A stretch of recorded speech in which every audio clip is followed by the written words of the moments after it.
नमस्कार दोस्तों, स्वागत है आप सभी का इस वक्त की सभी बड़ी खबरों और मुख्य समाचार की वीडियो में। तो आइए जानते हैं कि इस वक्त की पहली बड़ी खबर क्या निकल के आ रही है।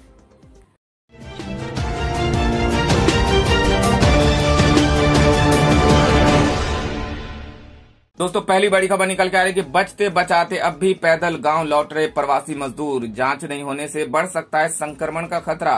बता दें कि लॉकडाउन के कारण काम धंधा बंद हो जाने के बाद जैसे तैसे बिहार में अपने घरों को लौट रहे प्रवासियों का सिलसिला थम नहीं रहा। लॉकडाउन 3 लागू होने और श्रमिक स्पेशल ट्रेन चलने के बावजूद सैकड़ों लोग पैदल यात्रा करने को मजबूर है। अपना पेट भरने और परिजनों का पेट पालने के लिए दूसरे राज्यों और राज्य के दूसरे जिलों तक मजदूरी करने गए लोगों का काम धंधा बंद होने के बाद अपने घर वापस लौटने का सिलसिला बुधवार को भी जारी रहा। देर शाम तक सड़क और रेल लाइन को नापते हुए 300 से ज्यादा मजदूरों का दल दरभंगा जिला के सीमा में प्रवेश कर कमतौल होते हुए गंतव्य की ओर बढ़ता चला गया।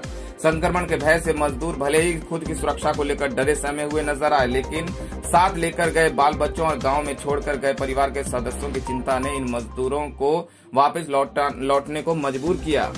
निकल के आ रही है गुजरात से 1200 प्रवासियों को लेकर सीतामढ़ी पहुंचेगी स्पेशल ट्रेन, विशेष पुलिस बल तैनात। बता दें कि लॉकडाउन में 23 मार्च से ट्रेनों की आवाजाही ठप पड़ने के बाद सीतामढ़ी रेलवे स्टेशन एक बार फिर गुलजार हो उठा है। बुधवार तड़के 4 बजे प्रवासियों को लेकर श्रमिक स्पेशल ट्रेन सीतामढ़ी पहुंच रही है। इस ट्रेन से 1200 प्रवासी लौट रहे हैं। गुजरात के साबरमती स्टेशन से आ रही विशेष ट्रेन में लगभग 1200 यात्री होंगे। इनमें 1075 यात्री सीतामढ़ी के हैं, 84 पूर्वी चंपारण एवं शेष गोपालगंज के हैं। साथ ही कुछ बसों को आरक्षित भी रखा गया है। रेलवे स्टेशन परिसर में माइकिंग की व्यवस्था की गई है।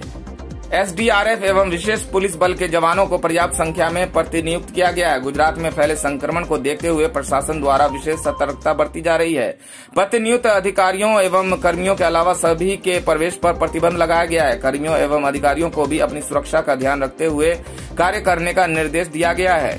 तो अगली बड़ी खबर निकल के आ रही है कि नीतीश ने की सर्वदलीय बैठक, कोरोना संकट पर हुआ मंथन, तेजस्वी भी बोले।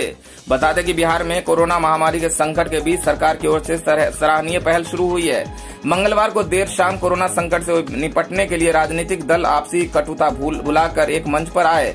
मुख्यमंत्री नीतीश कुमार ने सभी दलों के प्रतिनिधियों के साथ वीडियो कॉन्फ्रेंसिंग के माध्यम से बैठक की। इस दौरान कोरोना से बचाव की तैयारियों एवं राज्य सरकार द्वारा अभी तक किए गए प्रबंधों पर चर्चा हुई। कोरोना संकट से निपटने में नेता प्रतिपक्ष तेजस्वी यादव ने सरकार को सहयोग देने की बात कही। बता दें कि मुख्यमंत्री के सुझाव पर विधानसभा अध्यक्ष विजय कुमार चौधरी की ओर से यह पहल की गई। वे इस कार्यक्रम के संयोजक हैं। बड़ी खबर में बात कर लेते हैं कोरोना संक्रमण के ताजा रिपोर्ट की। तो बता दें कि कोरोना संक्रमितों की संख्या 50,000 के करीब पहुंची। महाराष्ट्र में 1233 नए मामले। बता दें कि महाराष्ट्र और तमिलनाडु में विस्फोटक होती स्थिति के चलते देश में संक्रमित लोगों की संख्या 50,000 के करीब पहुंच गई है। बुधवार को महाराष्ट्र में जहां रिकॉर्ड 1233 नए मामले मिले हैं, वहीं तमिलनाडु में भी 771 संक्रमित पाए गए हैं। इन दोनों ही राज्यों में देश के करीब 1/3 से ज्यादा संक्रमित हैं।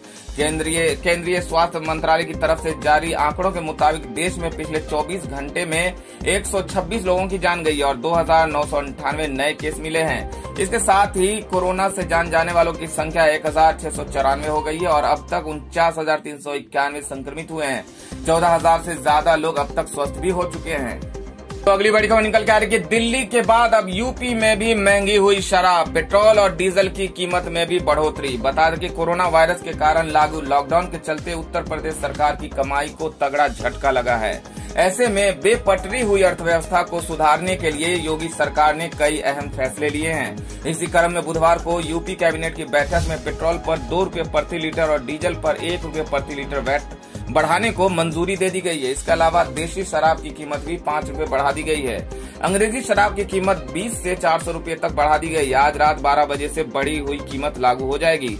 बुधवार को मुख्यमंत्री योगी आदित्यनाथ की अध्यक्षता में हुई बैठक में उत्तर प्रदेश लोक स्वास्थ्य एवं महामारी रोग नियंत्रण अध्यादेश 2020 को मंजूरी देने के साथ 10 महत्वपूर्ण प्रस्तावों को मंजूरी दी गई है।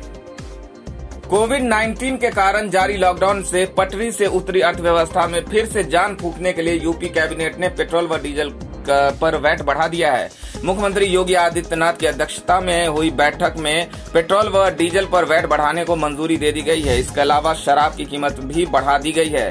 बैठक के बाद कैबिनेट मंत्री सुरेश खन्ना ने मीडिया से बातचीत में कहा कि लॉकडाउन के कारण हमारा टैक्स कलेक्शन बहुत गिरा है। हमारी आर्थिक स्थिति इस महीने कमजोर रही है। इसे ध्यान में रखते हुए ये फैसला लिया गया है। तो अगली बड़ी खबर निकल के आ रही है। मनोज तिवारी ने शराब के बढ़े दामों को लेकर केजरीवाल सरकार पर कसा तंज। बोले मजबूरी का फायदा उठाना ठीक नहीं। बता दें कि लॉकडाउन को 17 मई तक पूरे देश में बढ़ा दिया गया है। वहीं लॉकडाउन के थर्ड फेज में सरकार ने लोगों को कई रियायतें दी हैं, जिसमें शराब की दुकानों को खोलने का आदेश भी शामिल था। अन्य राज्यों के जैसे दिल्ली में शराब की बिक्री से पाबंदी हटा दी गई है, लेकिन लॉकडाउन के दौरान 4 मई को शराब की दुकानें खुलते ही शराब की दुकानों पर लोगों की भीड़ लग गई, जहां जमकर सोशल डिस्टेंसिंग की धज्जियां उड़ाई गई।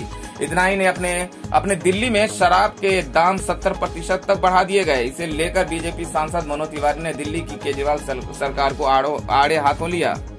अभिनेता से नेता बने दिल्ली बीजेपी अध्यक्ष मनोज तिवारी ने केजरीवाल सरकार पर हमला बोलते हुए कहा कि दिल्ली सरकार ने रेड जोन में शराब बेचने का फैसला लिया। ऐसा करके उन्होंने नियमों का उल्लंघन किया है। ये बहुत ही आपत्तिजनक है। यहाँ तक उन्होंने एक समाचार चैनल को इंटरव्यू देते हुए ये भी कहा कि दिल्ली की सरकार बहुत ही लापरवाह है। मनोज तिवारी ने कहा कि आम आदमी पार्टी शराब की कीमत बढ़ाए, हमें इस पर कोई आपत्ति नहीं है, लेकिन देश में रेड जोन में कहीं भी शराब की दुकानें नहीं खुल रही है। ऐसे में दिल्ली सरकार ने ये फैसला क्यों किया। बड़ी खबर निकल के आ रही है। तेलंगाना में लॉकडाउन 29 मई तक बढ़ाया गया। मुख्यमंत्री केसीआर ने की घोषणा। बता दें कि तेलंगाना में कोरोना वायरस के बढ़ते मामलों को देखते हुए प्रदेश सरकार ने राज्य में लॉकडाउन को बढ़ाकर 29 मई तक कर दिया है। तेलंगाना के मुख्यमंत्री के चंद्रशेखर राव ने मीडिया को जानकारी देते हुए बताया कि राज्य में कोरोना वायरस के संक्रमित मरीजों को देखते हुए ये फैसला लिया गया है। बता दें कि पिछले सप्ताह से तेलंगाना में कोरोना वायरस के मामलों में तेजी देखी गई है। राज्य में अब तक 1000 से अधिक कोरोना संक्रमित मामले सामने आ चुके हैं। इसके अलावा मुख्यमंत्री ने चंद्रशेखर राव ने तेलंगाना निवासियों से कहा कि जनता को शाम 6 बजे तक आवश्यक वस्तुओं की खरीद पूरी कर लेनी चाहिए और उन्हें अपने आवासों तक पहुंच जाना चाहिए। अगली बड़ी खबर निकल के आ रही है। सऊदी अरब ने एक फैसले से 26 लाख भारतीयों की नौकरी को संकट में डाल दिया। बता दें कि सऊदी अरब ने कोरोना संकट के नाम पर एक ही झटके में वहां काम कर रहे तकरीबन 26 लाख भारतीयों की रोजी रोटी का संकट खड़ा कर दिया है। दरअसल वहां के मंत्रिमंडल ने कोरोना संकट के नाम पर निजी कंपनियों को 40% सैलरी कटौती की इजाजत दे दी है। इतना ही नहीं, उसने निजी कंपनियों को कर्मचारियों का कॉन्ट्रैक्ट तोड़ने का भी अधिकार दे दिया है। अभी इस फैसले को सऊदी सरकार की ओर से पुष्टि होना बाकी है और जैसे इस पर मुहर लगती है, निजी कंपनियों को एक बड़ा मौका मिल जाएगा। असल में कोरोना वायरस के चलते इस वक्त सऊदी अरब भी बहुत ज्यादा आर्थिक दबाव में चल रहा है। उसका तेल बिक नहीं पा रहा है और उसका अंतर्राष्ट्रीय मुद्रा भंडार तेजी से खाली होता जा रहा है। अरब के एक नामी अखबार अशराल अल अवसात ने जो खबर दी है, उससे लाखों भारतीय परिवारों को बहुत बड़ा झटका लग सकता है। इसके मुताबिक सऊदी अरब की कैबिनेट ने प्राइवेट सेक्टर की कंपनियों को सैलरी में 40% तक कटौती की अनुमति दे दी है। इतना ही नहीं, उसने कोरोना वायरस की वजह से पैदा हुई मुश्किल आर्थिक हालातों के मद्देनजर उन कंपनियों को कॉन्ट्रैक्ट बीच में ही तोड़ने की भी इजाजत दे दी है। अखबार के मुताबिक सऊदी अरब के मानव संसाधन और सामाजिक विकास मंत्रालय देश के लेबर सिस्टम में बदलाव के लिए तैयार हो गया है। इसके तहत कंपनियां अपने कर्मचारियों के असल वेतन में से 6 महीने तक 40% कम कर सकती है। तो अगली बड़ी खबर निकल के आ रही है कि असदुद्दीन ओवैसी बोले नेगेटिव टेस्ट के बाद भी तबलीग के लोगों को क्यों डिस्चार्ज नहीं किया जा रहा है। बता दें कि हैदराबाद से सांसद असदुद्दीन ओवैसी ने कोरोना संक्रमण के शक में क्वारंटीन किए गए निजामुद्दीन मरकज से जुड़े लोगों को अभी तक घर न जाने के देने के फैसले पर सवाल उठाए हैं। ओवैसी ने कहा कि जिन लोगों ने टेस्ट नेगेटिव आ चुके और 2 बार क्वारंटाइन का समय वो पूरा कर चुके, तो उन्हें डिस्चार्ज क्यों नहीं किया जा रहा। ओवैसी ने ट्वीट कर एक खबर का लिंक भी शेयर किया, जिसमें बताया गया है कि समय पूरा होने के बावजूद जमातियों को डिस्चार्ज नहीं किया जा रहा है। ऑल इंडिया मजलिसे इत्तेहादुल मुस्लिमीन के प्रमुख असदुद्दीन ओवैसी ने ट्वीट कर लिखा, नेगेटिव टेस्ट के बाद भी निजामुद्दीन मरकज के लोगों को डिस्चार्ज क्यों नहीं किया जा रहा है। वो 2 बार जरूरी क्वारंटाइन का अपना समय भी पूरा कर चुके हैं। इसके बावजूद दिल्ली सरकार उन्हें डिस्चार्ज करने की इजाजत नहीं दे रही। ये 31 मार्च से वहां है और उनको तुरंत छुट्टी दी जानी चाहिए। तो दोस्तों, खबरों में आगे बढ़ने से पहले बात कर लेते हैं आज के माइंड क्विज के सवाल का, जिसका जवाब देकर आप जीत सकते हैं एक बम्पर इनाम। तो देखते हैं आज का सवाल क्या है। आज का सवाल है, आपको बताना है कि बिहार के राज्यपाल का क्या नाम है। सही उत्तर आप कमेंट में नीचे दे सकते हैं और सही जवाब देने वाले को रैंडमली सिलेक्ट करके उन्हें दिया जा सकता है एक शानदार उपहार। तो बढ़ते हैं अगली बड़ी खबर की ओर। तो अगली बड़ी खबर निकल के आ रही है कि दिल्ली में कोरोना टैक्स के बाद भी शराब की दुकानों पर लंबी लाइनें, लोगों ने बरसाए फूल। बता दें कि लॉकडाउन में शराब की दुकानें खोले जाने के बाद लगातार इन दुकानों पर भारी भीड़ है। दिल्ली सरकार ने शराब पर स्पेशल कोरोना फ्री टैक्स लगा दिया है, जिससे शराब के दाम एक साथ काफी बढ़ गए हैं। इसके बावजूद शराब खरीदने वालों की लंबी लाइनें हैं। एक तरफ लोगों ने शराब की दुकानें तय सीमा पर न खुलने को लेकर नाराजगी जाहिर की है, वहीं कुछ लोगों ने शराब लेने आए लोगों को अर्थव्यवस्था बचाने वाले बताते हुए फूल भी बरसाए। बता दें कि दिल्ली के चंदर नगर में मंगलवार को एक शख्स शराब की लाइन में खड़े लोगों पर फूल बरसाता दिखा। शख्स कह रहा था कि आप इस देश की अर्थव्यवस्था को मजबूत कर रहे हो। इस दौरान लाइन में लगे लोग भी हाथ जोड़कर अभिवादन करते दिखे। इनका कहना है कि ये लोग देश के लिए काफी जरूरी काम कर रहे हैं। बता दें कि दिल्ली के लक्ष्मी नगर में शराब लेने आए एक शख्स ने कहा कि शराब पर 70% टैक्स बढ़ाया गया है, लेकिन इससे कोई दिक्कत नहीं है, इसे हम अपनी तरफ से देश के लिए डोनेशन मान रहे हैं। इस शख्स ने इस दौरान कहा कि मैं सुबह 6 बजे से यहाँ खड़ा हूँ। शराब की दुकान 9 बजे खुलनी थी, लेकिन पुलिस इससे 5 मिनट पहले आई। प्रशासन को सतर्क रहने की जरूरत है। इस दौरान कुछ गड़बड़ हो जाती तो कौन जिम्मेदार होता। बता दें कि दिल्ली सरकार ने शराब पर कोरोना टैक्स लगा दिया है, जिसके बाद दिल्ली में शराब महंगी हो गई है। दिल्ली सरकार के मुताबिक अब दिल्ली में एमआरपी पर 70% टैक्स लगेगा। दिल्ली सरकार ने शराब पर स्पेशल कोरोना फीस नाम से नया टैक्स लगाने की घोषणा की है, यानी कि जो शराब की बोतल 500 में मिलती होगी वो अब 850 रुपए की मिलेगी।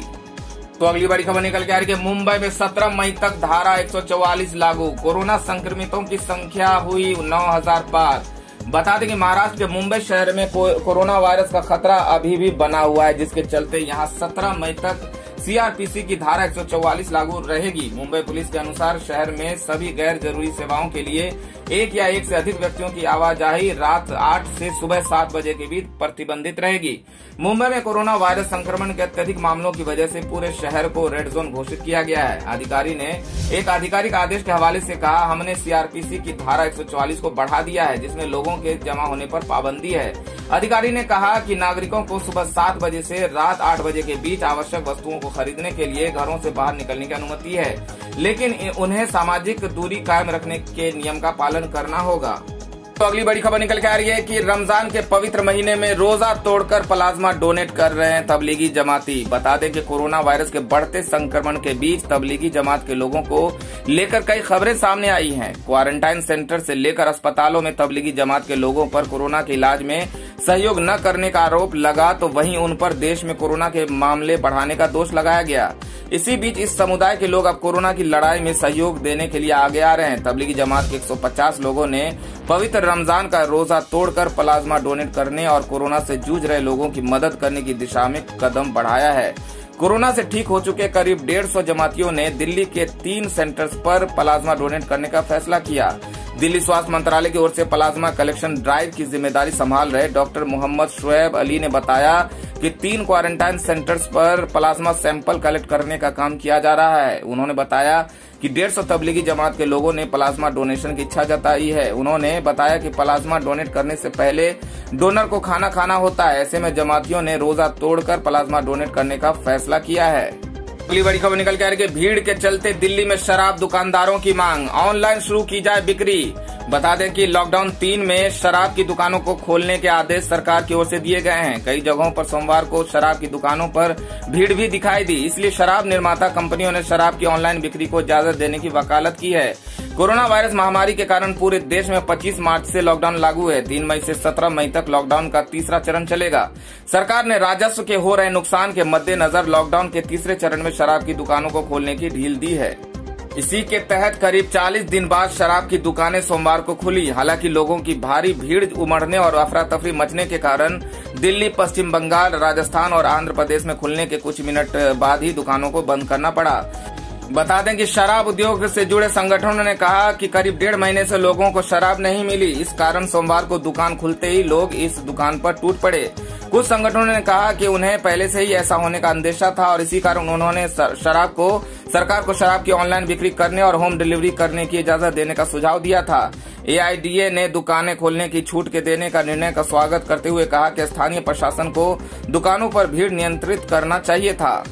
उन्होंने सुझाव दिया कि सरकार को अन्य उत्पादों की तरह शराब की ऑनलाइन बिक्री की अनुमति देनी चाहिए। ये लॉकडाउन अवधि के दौरान सामाजिक दूरी के मानदंडों का अनुपालन सुनिश्चित करेगा।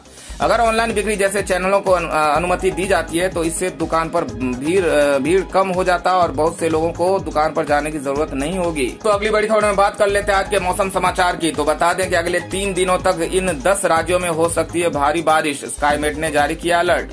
बता दें कि कोरोना संकट के बीच देश के कई राज्यों में गर्मी और बारिश के बीच आंख मिचौली चल रही है। कहीं लोग गर्मी से परेशान हैं तो कहीं पर बारिश ने लोगों का जीना मुहाल कर रखा है। स्काईमेट वेदर के मुताबिक पश्चिमी विक्षोभ उत्तरी पाकिस्तान और इससे सटे जम्मू कश्मीर के पास पहुंच गया है। इसके प्रभाव से विकसित हुआ चक्रवाती हवाओं का क्षेत्र मध्य पाकिस्तान और इससे सटे पश्चिमी राजस्थान पर है। इसी कारण राजस्थान के कई हिस्सों में धूल भरी आंधी देखने को मिल रही है। तो वहीं स्काईमेट ने कहा कि उत्तर प्रदेश और बिहार में 4 से 6 मई के बीच भारी बारिश होने की संभावना है। तो दोस्तों ये थी अब तक की सभी बड़ी खबरों और मुख्य समाचार की अपडेट। सभी ताजा समाचारों एवं मुख्य समाचार की अपडेट पाने के लिए चैनल को सब्सक्राइब कर लें और वीडियो को लाइक करके अपने सभी दोस्तों में फेसबुक और व्हाट्सएप पर शेयर भी जरूर कर दें। धन्यवाद दोस्तों।